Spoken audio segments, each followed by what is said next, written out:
All right, it has nothing to do with dropping trowel, but I understand there's a new moon out there. That's right, there's a new moon. On Thursday this week, we have two things. We have the moon in the sign of Gemini at the new moon because the sun enters the sign of Gemini. So the sun is on the move.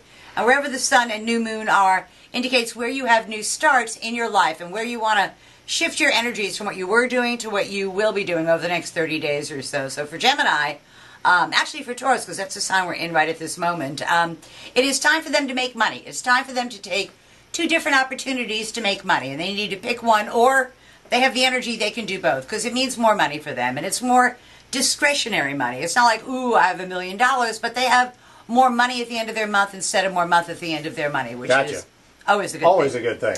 For Geminis, like our president, the sun and moon in your sign is a brand new start. It's the best new start in 12 months, all the way across the board, so he should be holding out for that. And it's new starts in personal relationships and new starts in professional relationships as well. It all has to do with open lines of communication and the Gemini being very articulate about what they want and what it is that they need.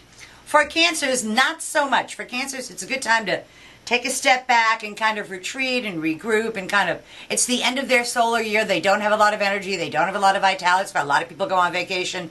It's a good time just to take a step back and review what you did the last year, get rid of what you don't like, keep what you do like, and be ready to take 3 or 4 weeks just to regroup and recharge your batteries. For Leos, great time of year. It's their favorite time of year.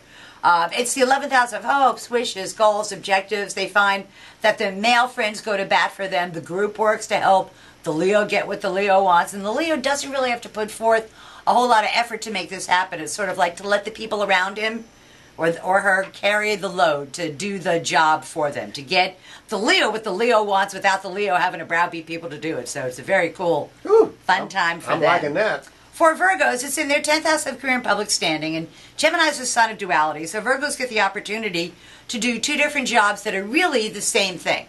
And I'm not sure which one they should pick, and they won't know that for probably 30 days or so. So do both until you hear otherwise is the best advice for Virgo.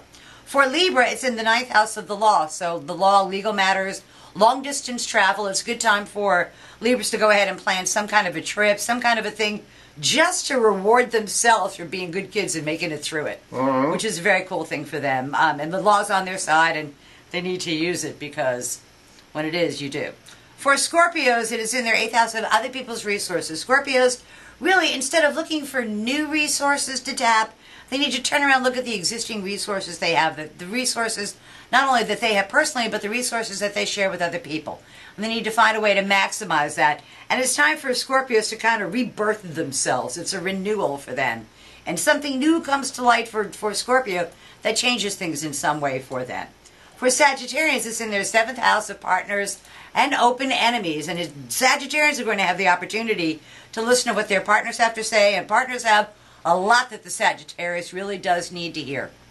Even if they don't want to hear it, they need to hear it. And by doing so, and they need to listen to the advice of somebody younger, because it's really, really good advice. Okay. And they need to be careful not to take allies and turn them into enemies. It's much better to take enemies and turn them into allies through their powers of persuasion. For Capricorn, sadly, nothing but hard work. Do 2 jobs until you hear otherwise. And are you going to get paid for doing both jobs? Nope. You get paid for doing one job. But if you do both jobs for 30 days or so, at the end of that time, you should be able to consolidate them into one really good job.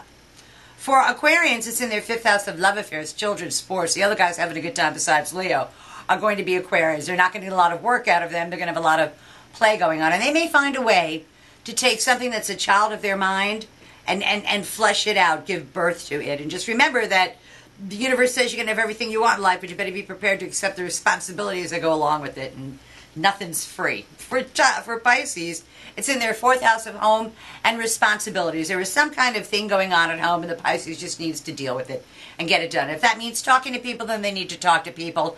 If that means fixing things, they got to remember that mechanical things don't heal.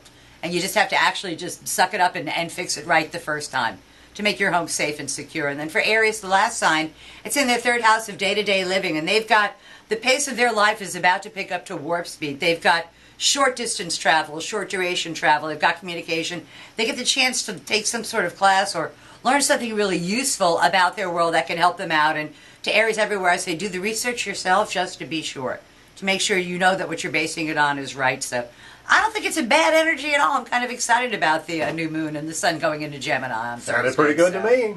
We'll see you next week. Do it Always again. a pleasure.